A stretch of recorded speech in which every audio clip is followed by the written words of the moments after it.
I'm Nick Farr from Hack DC and the Hackerspace Village downstairs. I wanted to let you know that the Hackers Mart is now officially open. We are taking requests for any sorts of random electronic devices that you might need, chargers, LEDs, diodes, breadboards, AVRs, things like that.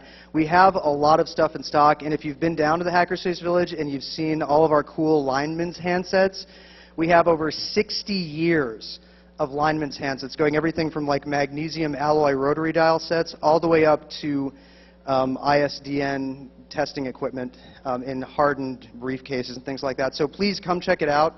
We've got a lot of stuff in there that you may need, and if there's something that we don't have that you need, we are taking requests and we are going out and sourcing those, and we should be able to get you pretty much whatever you want within the day.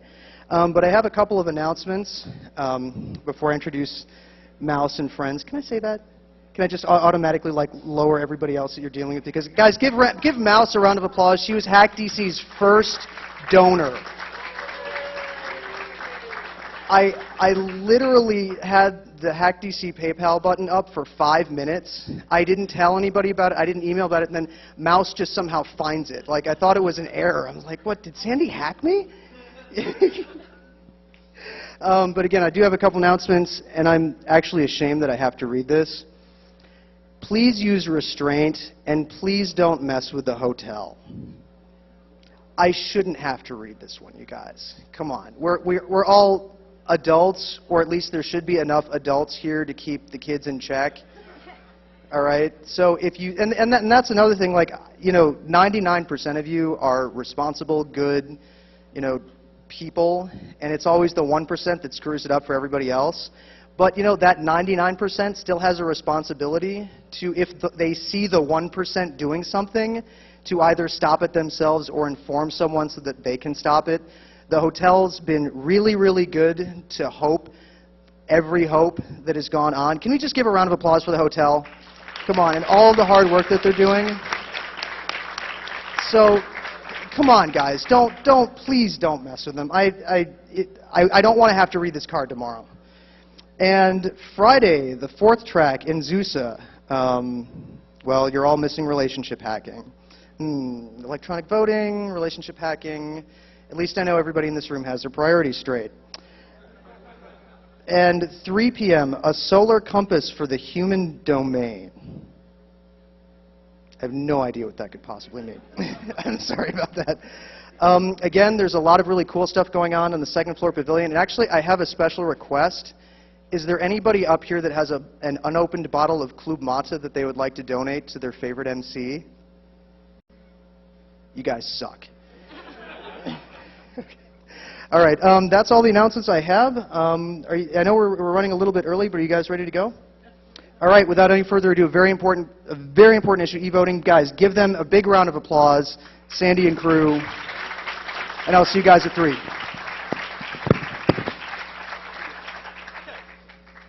Hey, no hugging. Okay, so thanks everyone. This is going to describe some work that we did at the University of Pennsylvania last autumn on behalf, weirdly, of the state of Ohio, although it turns out it affects about 43 U.S. states and random other places throughout the world that have been, you know, fortunate or unfortunate enough to have the same technology that we use here. I'm going to be talking, I'm Matt Blaze. This is Sandy Clark, also called Mouse for some reason. And she and I are going to give the talk, but we also, this is a joint work with Adam Aviv, Eric Cronin, Gaurav Shah, and Micah Shear, who are all here, and Pavel Cerny, who turned invisible. So this is an international conference, so just forgive me for a couple of minutes. Those of you who are not voters in the United States sometimes find it a little bit hard to understand just how inherently complicated U.S. elections are compared with almost everywhere else in the world. And what I mean by complicated is that there is not a single, you know, U.S. Department of Elections and Voting. Rather, the system that was designed really at the time of the U.S. Constitution was set up as a highly decentralized distributed system aimed at determining the outcome of everything from national elections for president to federal elections for members of Congress to local and state elections for things like governor and sheriff and library board and school board and local judgeships and so on. We often have elections for both federal offices and state offices and local offices going on at the same time. And we vote for a higher proportion of our representatives directly than almost any other country of similar size and structure. And so what that means is that when you go into a voting booth, you're not simply checking a box for your candidate. Depending on what election it is, you may be making something like 50 decisions, some of which you may be seeing for the first time when you walk into the voting booth. And we somehow have also expected that at the end of the evening, 5 minutes after the polls close, we wonder who won. And we tend to have gotten into the habit of knowing the results of elections very, very quickly afterward. So in the United States, we have this highly decentralized system where there's no central authority running things. The local elections are run locally. The federal government sets broad standards. There's the U.S. Constitution involved somewhere in there. And the elections themselves are really, really complex. So as hackers and as computer-oriented geeks, our first reaction to this might be, hey, maybe computers could have a role here. Maybe that could help manage this very complicated decentralized distributed system. And in fact, computers have been used in calculating the outcome of elections since pretty close to the very beginning. So I have a quick question. How many of you have seen this picture before? Does anybody, who recognizes this picture? For a t-shirt. Yeah. What is this picture? Florida recount. Florida recount. Why were they? What were they recounting? Hanging chads. Hanging chads. A term that I thought only us people who knew punch cards back in the IBM days. So you look like what? A small? Medium? Extra large? Okay. Okay. Great. So you sure get a T-shirt. Okay. This became kind of emblematic of American elections circa 2000. For those of you who are a little bit younger, you might recall we had a presidential election in the United States in 2000. A fellow by the name of Bush and a fellow by the name of Gore were running against each other to become president of the United States. The outcome of the election hinged, in the end, on a couple of precincts in Florida that were very, very close, and there were questions raised about the accuracy of the count of this punch card electromechanical ballot count system that had been put into place.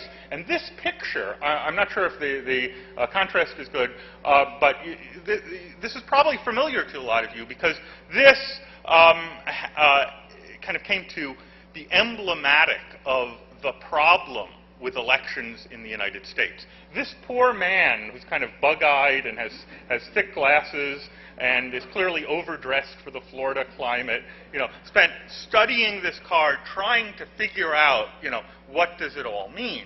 And this picture was repeatedly on the front page of newspapers and magazines and so on, and it came to symbolize what's wrong with elections. If this poor man has to well, he's not squinting, but if this poor man has to look so closely at this card, surely there's a better way to do this.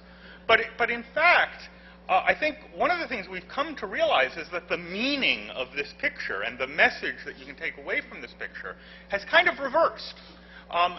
This actually has come to me and to a lot of people to symbolize the strength of the way votes were counted at the time, in that there was a question about the tabulation system. And what it turned out you could do is, with enough work, examine the evidence and the forensics left behind by the voters and tell whether or not the machines gave an answer that in fact reflected what people voted for. So if you didn't trust the machines, you could get an army of people with white shirts and ties, thick glasses, and bulging eyes to look at these cards and double check the results of the machines. And I think that was a great strength of the system as it existed then in a lot of places before something called the Help America Vote Act. So after the 2000 election, Congress hurriedly passed a law, because everyone agreed that the situation was terrible, hurriedly passed a law called the Help America Vote Act. And it basically mandated a shift not to computerized voting directly, but to what was called accessible voting technology.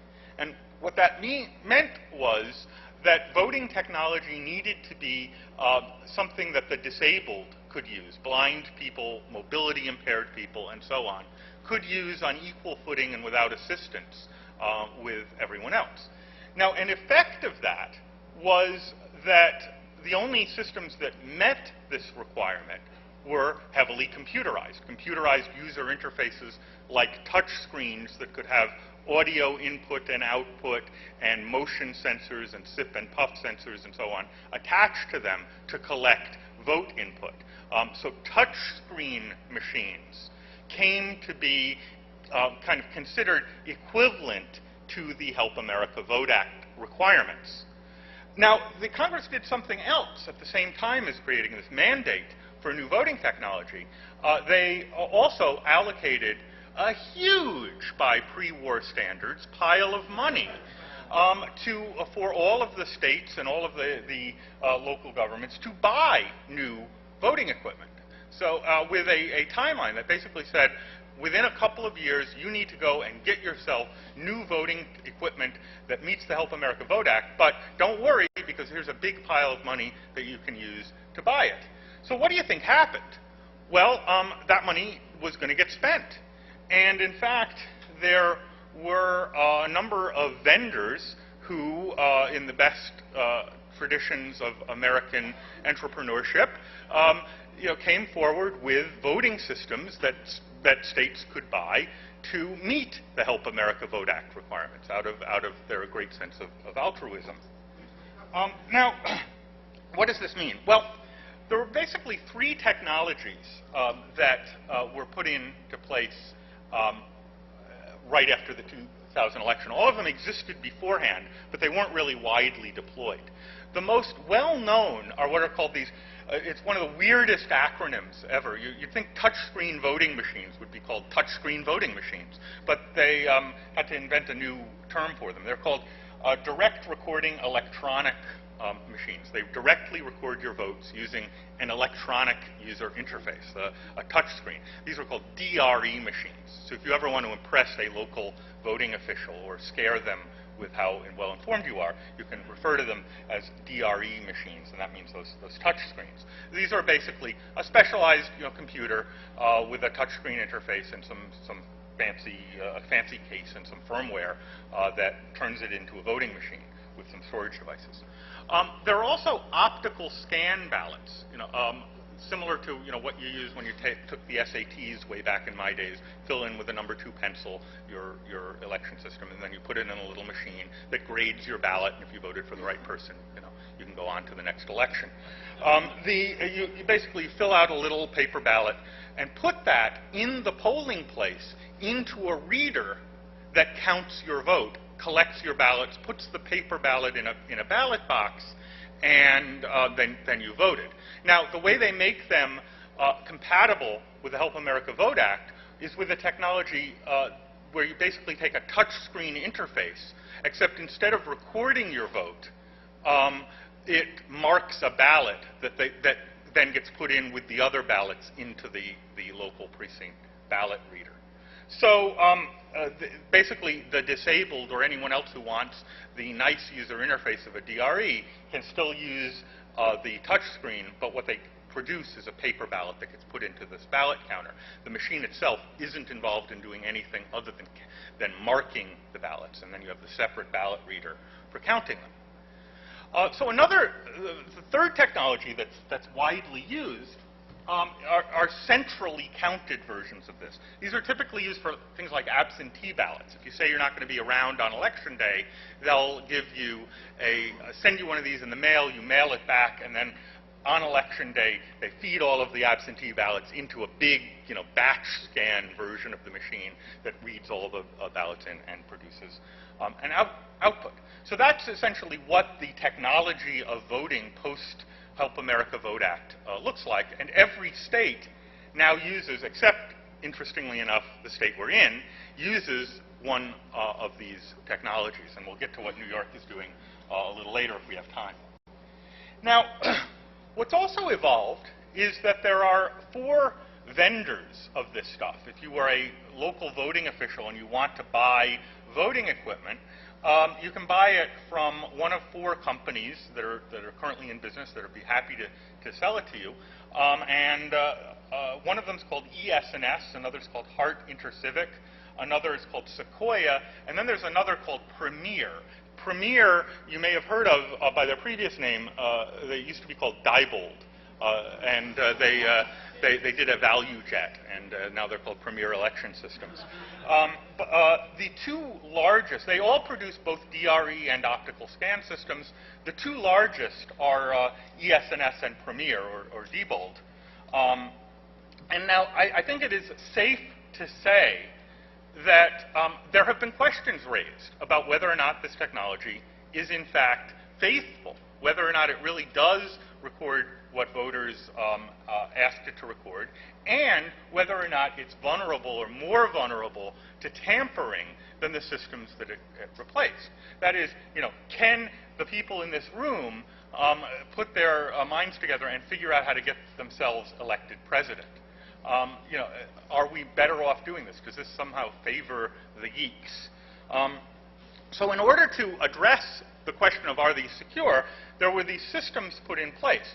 You can't just sell voting equipment. You can't, start up Joe's voting equipment store. You have to get your equipment certified by testing labs that it turns out the vendors themselves pay for. There are occasional independent reviews. Invariably, the independent reviews reveal serious questions, and then nothing actually changes.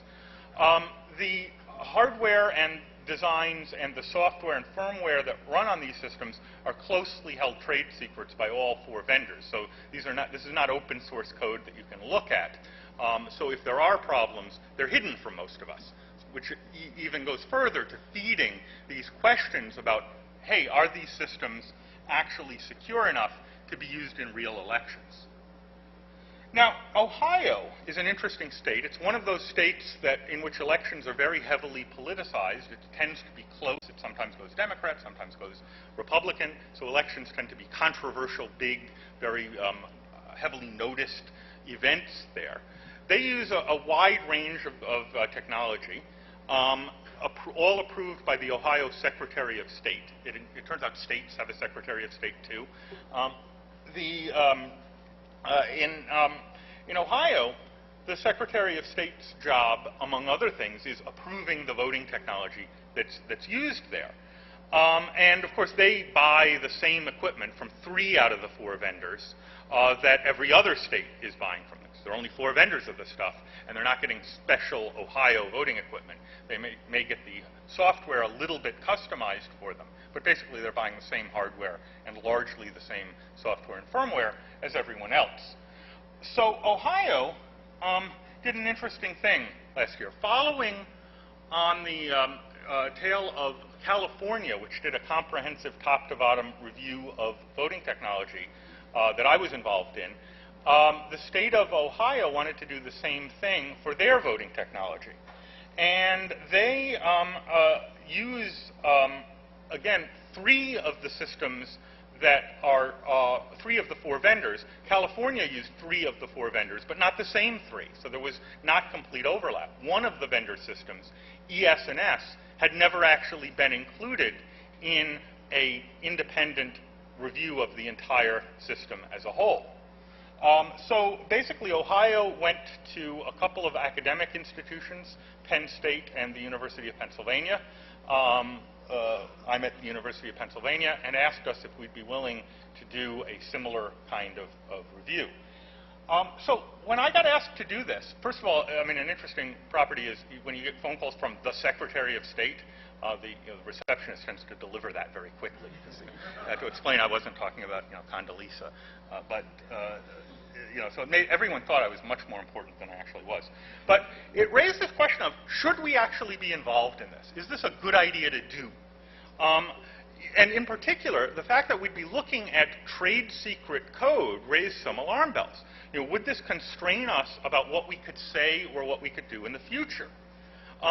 Secondly, would we be able to do a good job? They were asking us to look at an entire system that we had never seen before, that we could never have seen before, hardware, software, firmware, and everything else, in a period of about 2 months. What if we don't find anything? What can you conclude from that? Well, if we find problems, we know there are problems there. But if we don't find problems, it might just be that we were dumb. All right? Maybe we just weren't clever enough. Maybe if we had a little more time, or we're a little bit smarter, there's some looming vulnerability that we didn't find. We would hate to implicitly put our seal of approval on something that, in fact, we're not saying is secure. We're just saying we didn't find any defects. So there's a question of whether or not it's ethical to be involved in a review that's inherently, by its nature, going to be incomplete. Of course, you can't tell that software is free of defects. You can only tell that it has defects that you found. Now, not only can't you tell, it's like the only thing in computer science we can prove is that you can't figure out the answer to this. So this is a really important result that may not be well understood by people reading the outcome of this. So we were a little bit hesitant, and we ultimately decided, we kind of gritted our teeth and said, okay, this may be worth doing anyway. So the first problem that we solved was a very painful contract negotiation in which we had to ensure our independence. So we had to make sure that we would really be able to do an independent review, get access to all of the source code of the system, get access to all of the hardware, have adequate tools for looking at it, conditions that would let us actually do an independent review and not have to take anyone's word for how anything is set up. And most importantly, maintain our editorial control over the output. So one of the things that we were very careful and insistent on was that we wouldn't do it unless we could control the report that we were publishing, that the vendors or political forces wouldn't be able to edit our report before it got published. There would be a published report, it would contain our findings, and no one would be able to censor it after the fact or force us to change any of our findings or anything like that. Now, we did agree that any source code that we were going to use to illustrate things in our report, we would publish in an unpublished annex that would only go to the state. We wouldn't put that in the published report, any actual code snippets from the vendor's secret code, but all of the findings would be in this published report under our control. So that took the first 10 weeks of the project. In the final week, we actually did the work. But we were successful at doing that. So there were 3 academic teams working on this, one at Penn State run by Patrick McDaniel, another at UCSD WebWise Security run by Giovanni Vigna, and then a team at University of Pennsylvania. We divided the systems up by vendor. I was lucky, and we got the one that no one had looked at before. So we got to look at the ES&S system that, again, nobody had looked at the entire system as a whole before we looked at it. Okay, so why is this hard? Why is it hard to evaluate a voting system? Why do we get 10 weeks to do this? In theory, e-voting is like the simplest problem in the world.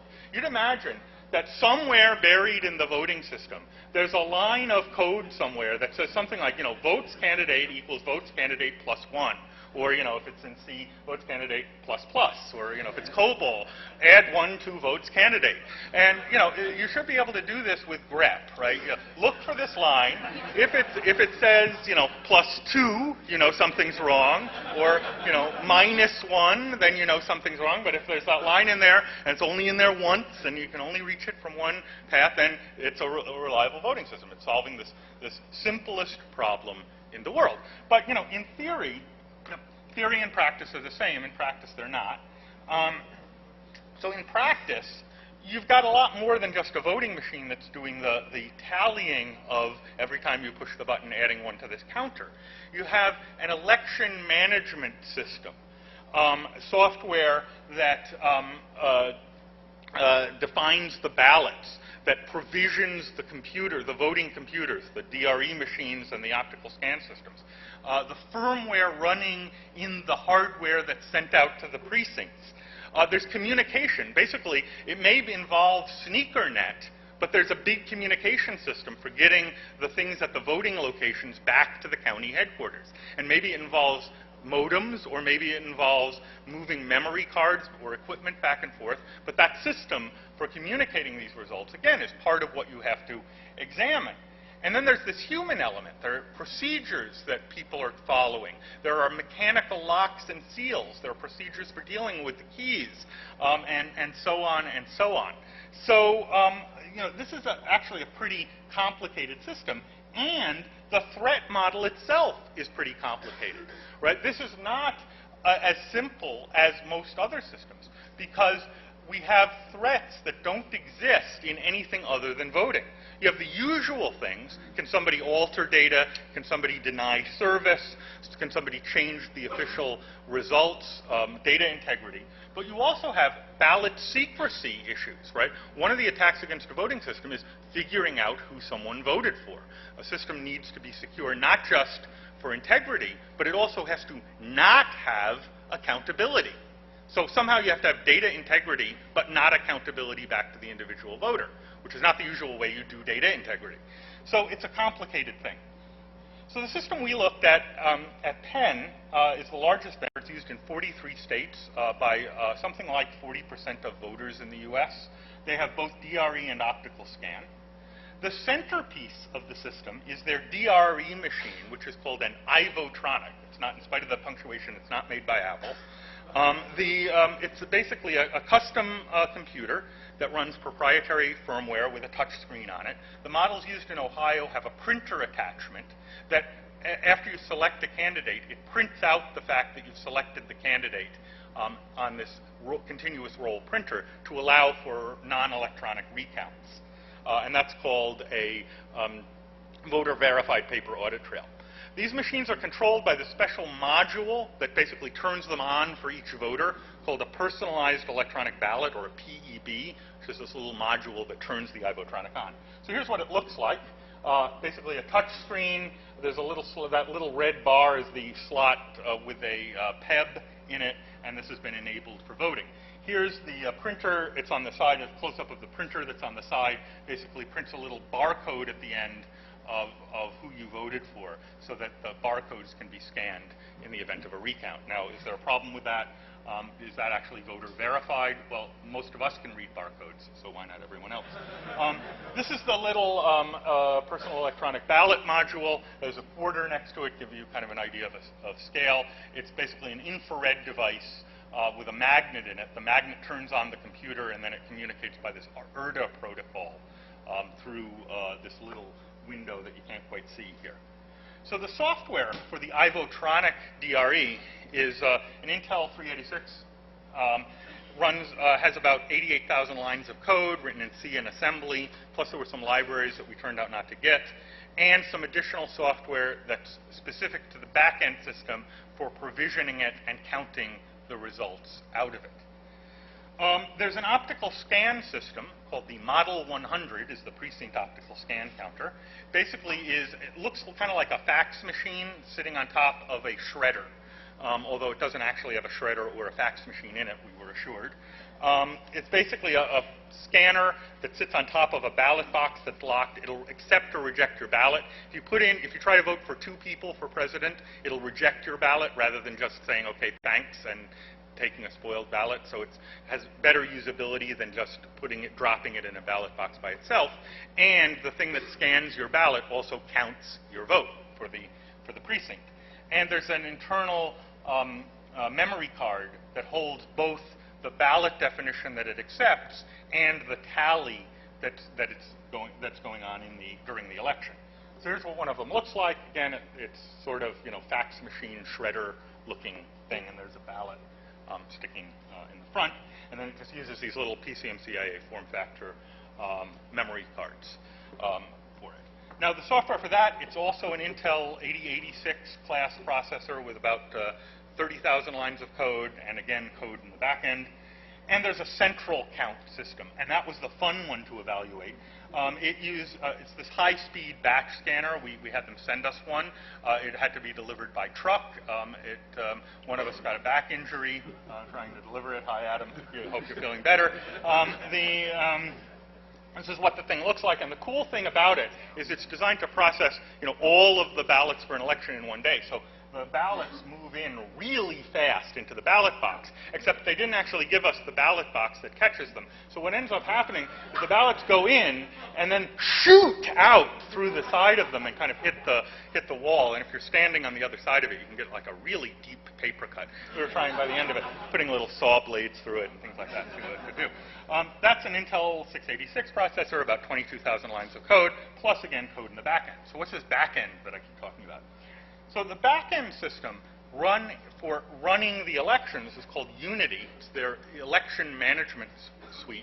Again, it does ballot definition, provisioning of the iVotronics, the DREs, the precinct optical scan counters, and the central count systems. And then collecting the results from all of those precincts, producing a tally, printing out the official results for the counties, different races in the county, and then auditing and recount. Basically, this is a software package. It runs on a Windows PC in the county office. It's designed to run on a single PC, but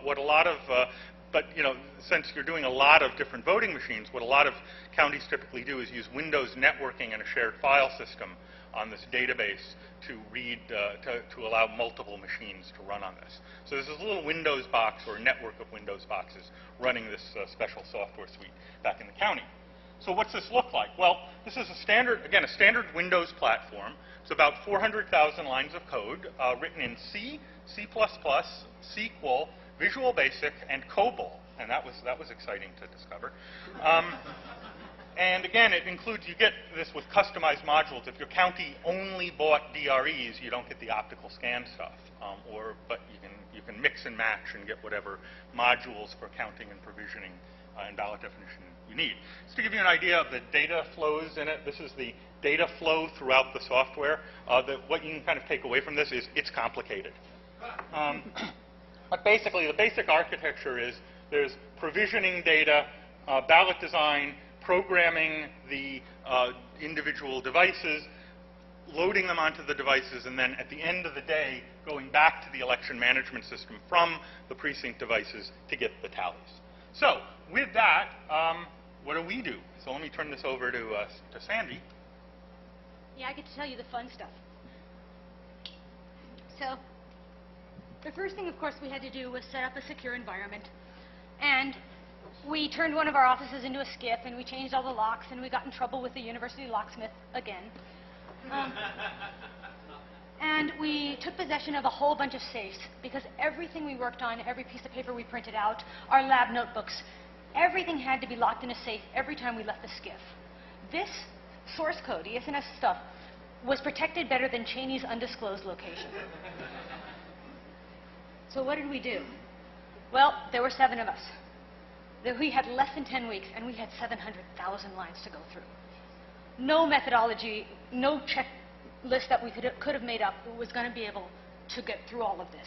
So basically, we did triage.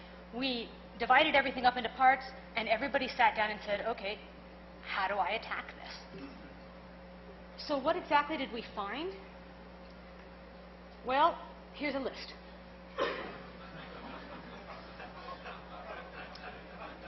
Now, that's not all ES&S. Some of that's hard in Premiere, but you get the idea. The thing that surprised us is that there wasn't a place where we looked that we didn't find a vulnerability we could compromise.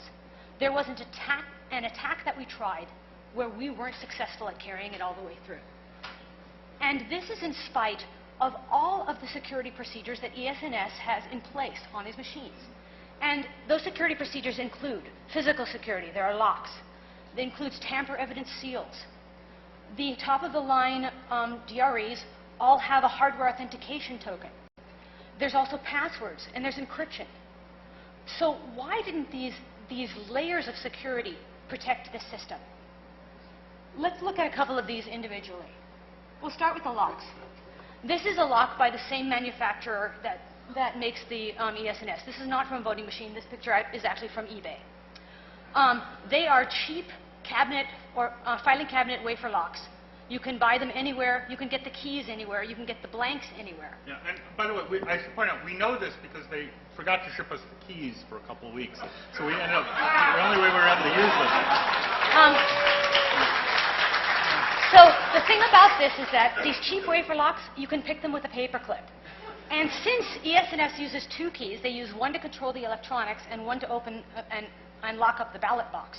We had to pick the locks just to turn the machines on in the first place. The fact that they use two keys is the real problem here. You see, they only use two keys. Every machine they sell, whether it's in New York, California, Alaska, Hawaii, uses these same two keys. Okay? That doesn't give me much confidence in their physical security. So, what about the tamper-evident seals? That's another layer, right? ES&S's hardware, the touchscreens and the optical scanners, use three different kinds of removable media. They use CF cards, they use PCMCIA cards, and they use zip disks. And Ohio's elections procedures specifically state that once that media is inserted into the slot has to be covered with one of these tamper-evident seals. So how good are they at detecting evidence of tampering? Here's your chance to earn a T-shirt. Somebody give me a way to remove these seals undetectably. Okay, wait, one at a time. I've got a couple T-shirts to give out. Steam works great. WD-40 is another really good one. Come get your T-shirts, guys. That's like the WD-40. So, you know what else works really well is cold. Cold actually works better than heat. And of course, you can always just buy them. The name of the manufacturer is on the labels. Just order a bunch.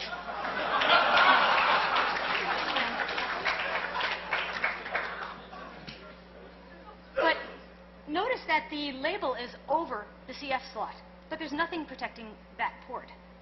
These machines have a lot of open, accessible, completely unprotected ports. Would people actually pull out this plug? Well, Secretary of State Brunner told us that until she had seen this photograph, she hadn't understood what her own people had been telling her. Her election observers had watched at the last Ohio election normal voters walk up on Election Day and pull out that plug. And of course, what does that do? That disables the audit trail. So much for a paper record of your ballot. And of course, it also gives you access to the printer port so you can print whatever you want on the audit trail. So, and in addition, some of the machines have Ethernet ports, modem ports. You can connect to them. Some of them are hidden behind the crappy locks, but that's not an issue.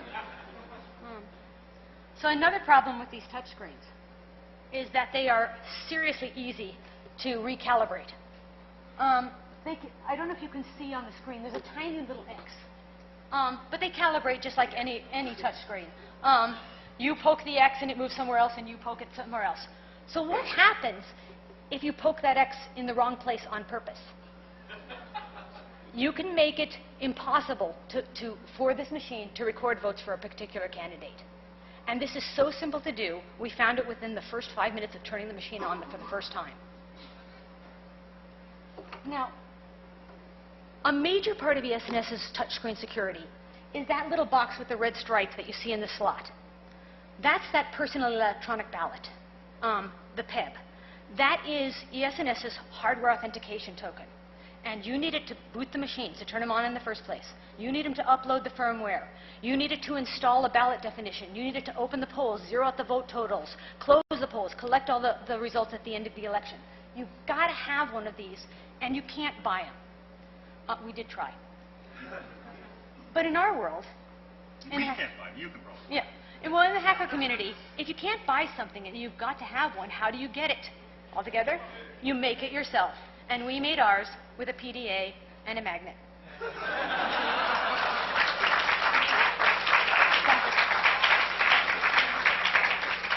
So there's a photo of Micah turning all of the passwords to Everest. So the documentation for ES&S lists 3 kinds of these personal electronic ballots. The first one is a blue one, and that's a voter PEB, and that allows one voter to cast one ballot. The second one has a red stripe on it, and that's the supervisor PEB. That allows a poll worker to turn the machines on, to open and close the polls, and to collect all the votes. There's a third kind of PEB with a yellow stripe, and that's a reset PEB. It can be used either by the poll worker or by a vendor's representative, and it resets the machine back to its default state if there's a problem. But imagine our surprise, since this is such an important part of the security of these touchscreens.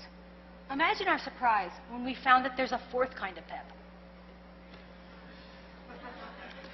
You see, it's not listed in the documentation, but there's this PEB that allows you to have complete root access to the machine, and it doesn't require a password. That's my definition of a backdoor. I don't know what color it is, but ours was gray. So I think it's pretty common knowledge that the touch screens are broken. I think if you ask most people, they would say that you really can't trust the security on these touch screens. And that just leaves us the optical scanners. But there are a lot of problems with the optical scanners, too. So let's get into a few.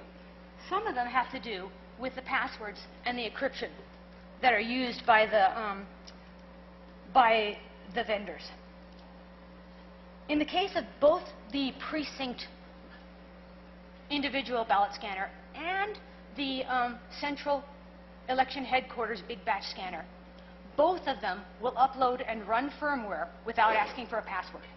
So if you can get access to the removable media, you can put your own firmware on there, stick it in the slot, and it will upload it and it will run it, no questions asked.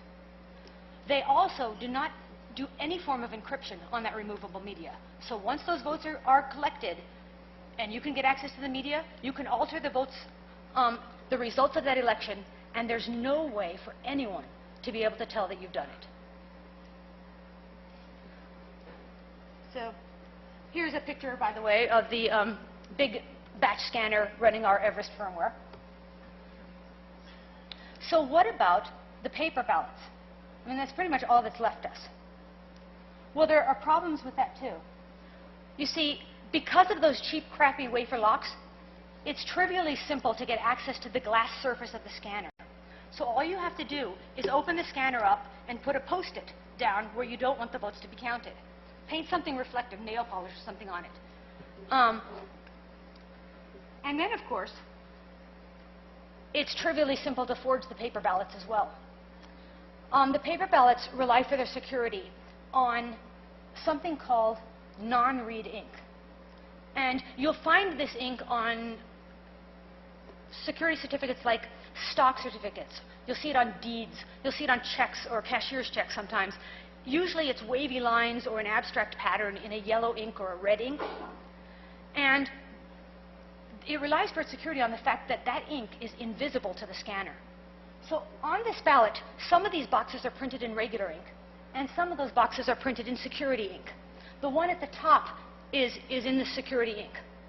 And when you put that ballot through the scanner, either the big batch one or the individual precinct one, the scanner can't see marks where the security ink are, and it just passes that ballot right through. But if you try and make a photocopy of the ballot, or you try and print out your own version of it, that prints out in regular ink. The scanner sees boxes where it shouldn't see boxes, and it spits it out and it prints across that LCD screen, possibly counterfeit. So how do you forge a ballot that's got this high security ink? With whiteout. All you have to do is get rid of the little security boxes, make as many copies as you want, and the scanner can't tell the difference. This ballot was accepted as authentic by both of our scanners. Now, you might think that an alert election observer might notice that those boxes are missing.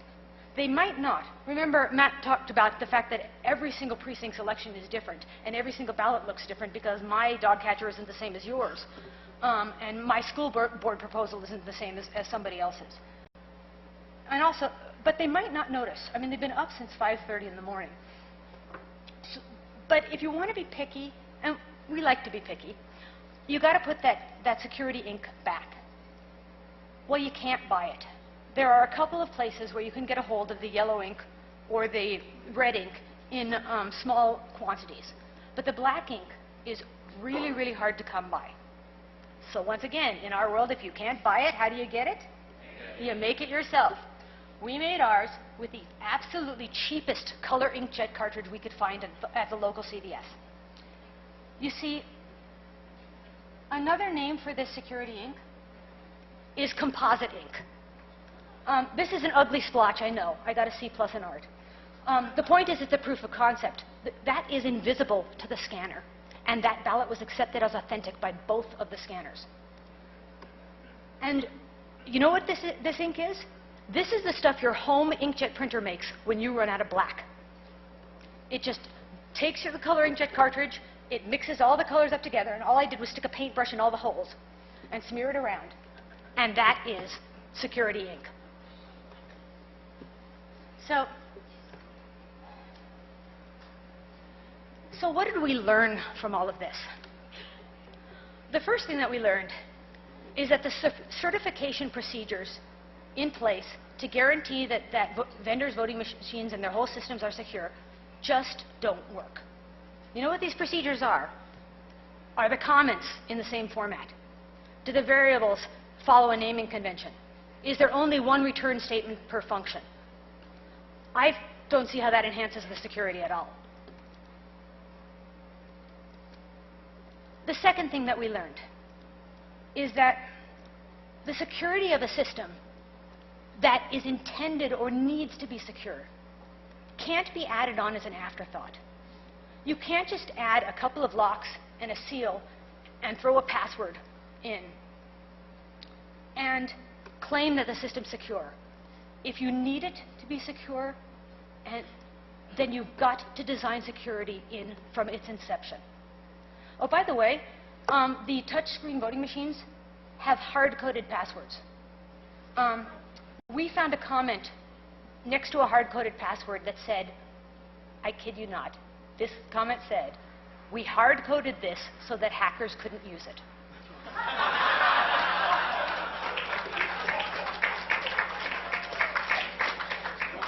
Yeah, you can't make this stuff up.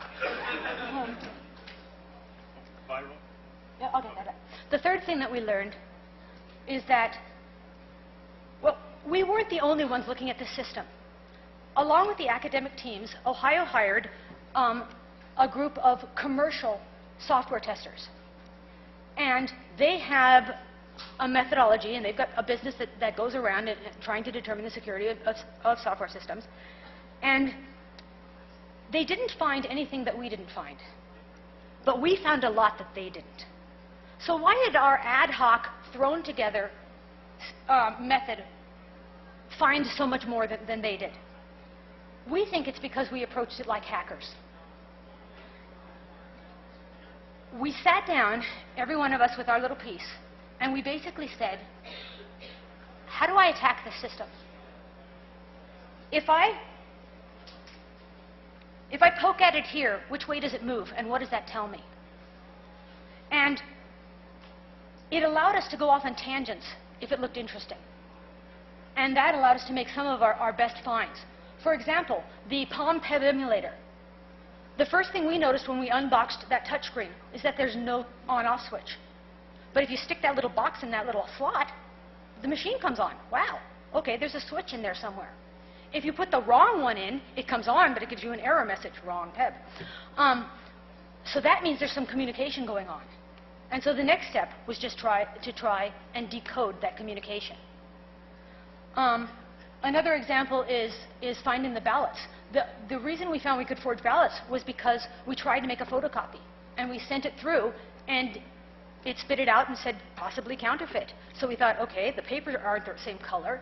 The weight, this is paper and this is cardstock. But looking closely at the ballot, you could see that some boxes didn't look exactly the same as the others. It was a little fuzzier, not quite as clear. Okay, what does that mean? And that tangent led us to that. And then the one other thing that we did is that we stepped back and looked at this not as this problem with this machine and this problem with that one, but as pieces of an entire system.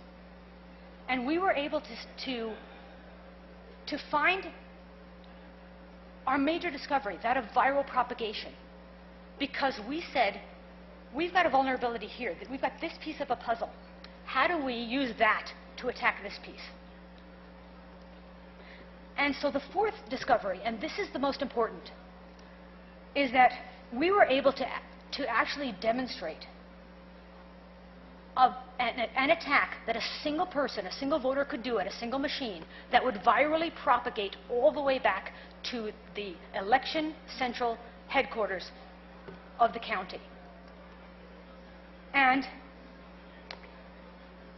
what this means is that not only could an attacker change the votes on one machine, not only could a malicious poll worker alter the results for a precinct, but one person in one podunk little precinct, somewhere in the middle of nowhere, can upload malicious code onto a machine, which will then write itself onto the removable media, which at the end of the election gets taken out of that voting machine and sent back to the headquarters, where it gets put into that Windows box running the election management software, where it takes advantage of a number of vulnerabilities and writes itself onto that, and thereby alters the results for the election of the entire county. And if you don't think that's important, please remember that in 2004, the entire country waited to find the results of who got Ohio's electoral votes. And who got Ohio's electoral votes depended on the results of Cuyahoga County. One single county made all the difference in who became president. So, you know, it's true what they say. One voter really can make a difference.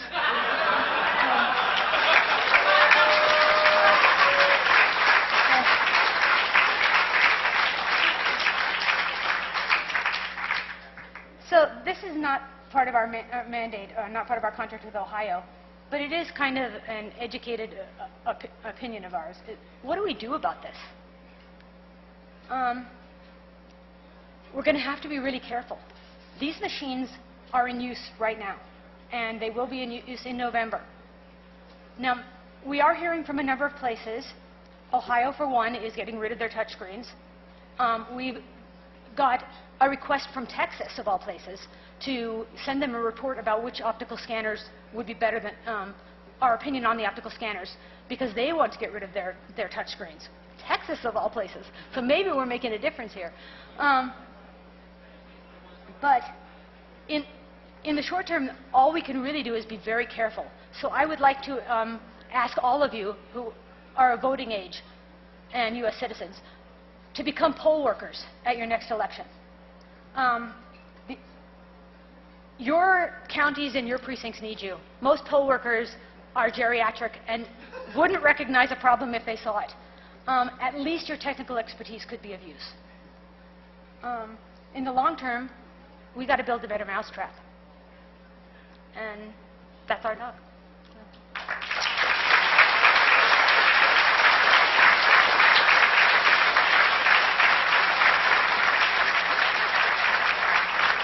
Questions are welcome. We have time for like 2 questions, or Yeah. anybody? Use the mic, please. Along with the academic teams, Ohio hired a group of commercial software testers. And they have a methodology, and they've got a business that goes around and trying to determine the security of software systems.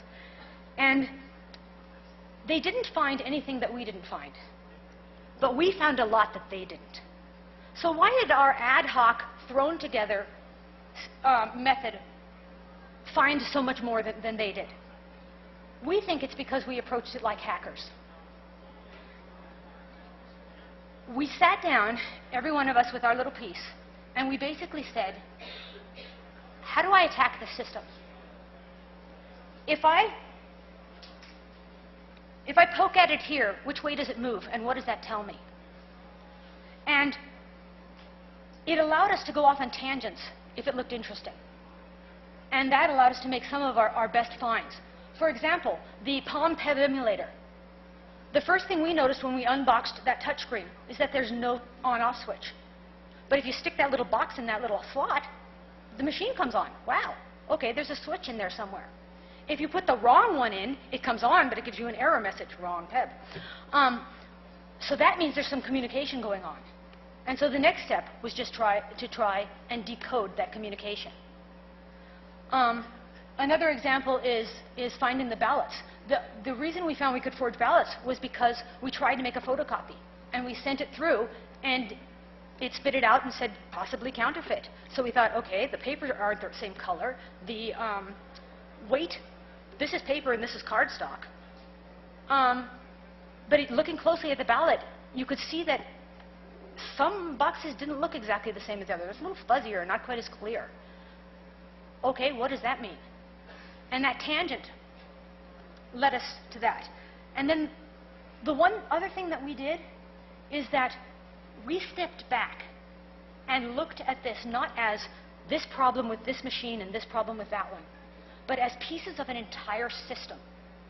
And we were able to find our major discovery, that of viral propagation, because we said, we've got a vulnerability here, that we've got this piece of a puzzle. How do we use that to attack this piece? And so the fourth discovery, and this is the most important, is that we were able to actually demonstrate an attack that a single person, a single voter could do at a single machine that would virally propagate all the way back to the election central headquarters of the county. And what this means is that not only could an attacker change the votes on one machine, not only could a malicious poll worker alter the results for a precinct, but one person in one podunk little precinct, somewhere in the middle of nowhere, can upload malicious code onto a machine, which will then write itself onto the removable media, which at the end of the election gets taken out of that voting machine and sent back to the headquarters, where it gets put into that Windows box running the election management software, where it takes advantage of a number of vulnerabilities and writes itself onto that, and thereby alters the results for the election of the entire county. And if you don't think that's important, please remember that in 2004, the entire country waited to find the results of who got Ohio's electoral votes. And who got Ohio's electoral votes depended on the results of Cuyahoga County. One single county made all the difference in who became president. So, you know, it's true what they say. One voter really can make a difference.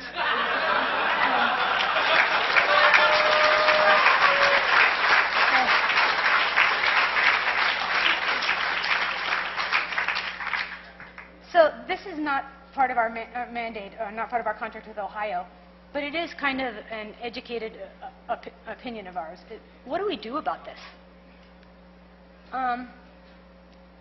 We're going to have to be really careful. These machines are in use right now, and they will be in use in November. Now, we are hearing from a number of places. Ohio, for one, is getting rid of their touchscreens. We've got a request from Texas, of all places, to send them a report about which optical scanners would be better than our opinion on the optical scanners, because they want to get rid of their touchscreens. Texas, of all places. So maybe we're making a difference here. But in in the short term, all we can really do is be very careful. So I would like to ask all of you who are of voting age and U.S. citizens to become poll workers at your next election. Your counties and your precincts need you. Most poll workers are geriatric and wouldn't recognize a problem if they saw it. At least your technical expertise could be of use. In the long term, we got to build a better mousetrap. And that's our talk.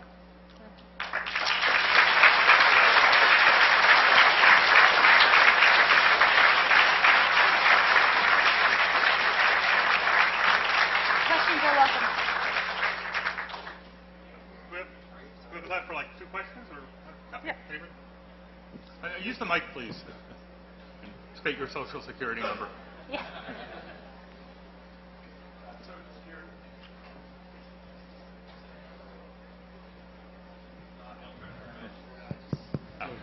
Social Security is all Fs, which I assume is true for everyone here in the room. I participated in the accessibility testing of election machines in California. For the top to bottom? Yeah, exactly. Oh, cool. And the subsequent one. And one of the things we found, just an interesting sidelight, is that the audio interface for a blind voter is unintentionally, one assumes, being broadcast over RF, so that at almost any distance from the voting machine, you can listen in to what the person's hearing and how they're voting. You chose. Right. So that's exactly right. And so you can't help but wonder what else is available over RF. But I guess my point is that we found massive inaccessibilities in these machines. So to the extent that the disabled community is being used as something of a stalking horse or Judas goat for driving the DRE and computer industry. There's been this very interesting co-option of the disabled community by the voting machine vendors. Right, and my point is that there's a certain amount of hardening of attitudes on both sides, and it's perhaps time again to consider convening a more conciliatory set of workshops between those two communities so that we can find common ground. Because people with disabilities are citizens as well, and they want secure and accurate elections. Right. Thanks.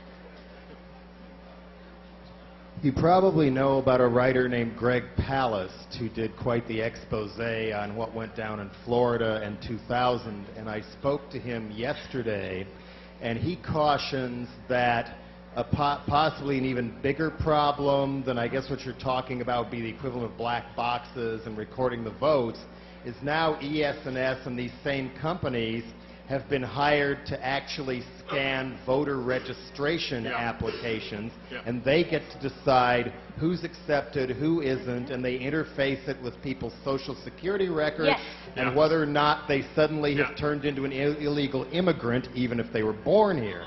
We actually have proof of that because it's being done in Philadelphia right now. But not as part of this. Not part of the study. And so as far as solutions go, one thing might be to start with Barack Obama and go all the way down the chain of people running for office and put a verbal blowtorch up their ass to start talking about voting fraud and coming out against it and promising to fight let me just point out, one of the weird things that's happened is that somehow problems with voting machines got identified as a Democrat issue, and problems with voter registrations has been identified as a Republican issue. And it became kind of senselessly partisan, because this doesn't actually obviously affect one party or the other. So, but, it ended up becoming polarized both between vendors in the disabled community and also between Republicans and Democrats in ways that have made it very difficult to make progress. That's starting to thaw considerably.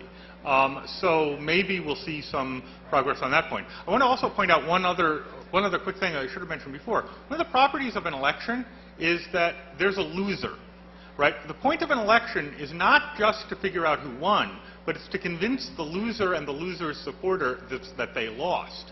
To the extent that there are these problems with voting machines, it makes it a lot harder to convince the loser to go away. So these problems, even if they're not being actually exploited, the fact that they're present is going to seriously compromise confidence in elections. So I think you get the last word. What's wrong with the New York State voting machines? That's simple lever machines, mechanical. So So the quick answer to that is New York did this smart thing. It never bought any Help America Vote Act machines. And now, the downside of that is they haven't actually been manufactured for something like 45 years. And there's like one guy with duct tape who knows how to repair them. So at some point they're going to need to replace them. So anyway, thanks. Thanks.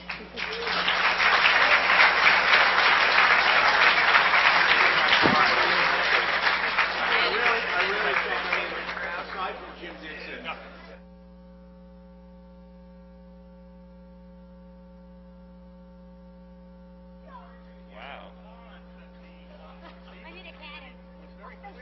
In a few minutes will be our next discussion called Wikipedia. You will never find a more wretched hive of scum and villainy. All right.